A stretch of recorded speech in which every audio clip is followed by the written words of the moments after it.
నేను చెప్పను. ఏ కథ వెళ్ళడం మానేసా. కాకా హోటల్ పెట్టుకుంటా. కాకా హోటల దాని మీద మన కాడు గొప్ప కథ ఉంది. చెబుతా ఇంకో తెర వేగంగాని హీరో ఓ కాకా హోటల్ పెట్టాలని చూస్తాడు. దానికోసం బజార్ వెళ్ళి కుంపటి, బొగ్గులు, కిరసనాయిలు, గ్లాసులు, చెంచాలు అంటూ లిస్టు ఒక కడుపు దేవుతుంది. నేను వస్తా. కవే నువ్వు నా కథ వినకపోతే నీ ఇంటి అద్దె నెలకి 2 లక్షలు చేస్తా. ఇలా లాభం లేదురా పింజారి విధవ. నీ శవాన్ని నిలబెట్టి తగలయ్యా. నీ పిండం పిచ్చుకులెత్తుకుపోను. సిటీ బస్ ఎక్కి అమెరికాకి టికెట్ ఇమ్మనేవాడు మోహన్ నువ్వును.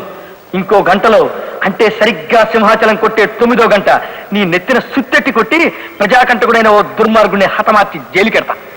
ఇది సరిగ్గా ఊరిని ఆనుకున్న పొలం. ఇంకో 6 మైల్లో వైజాగ్ ఉంది తెలుసా? ఇప్పుడు ఏం చేద్దాం ఉంటావు? ఏట్రా మొక్కమే మంది చల్లడం, మరి కాస్త ఎక్కువ చల్లరా. ఇలా చూడా మొక్కమే మందే లేదు. ఇలా ఇందా ఈ డబ్బాలో మందు మరి కాస్త కలిపి జల్లు. అరే ఏడకి డబ్బా అప్పటితోటి.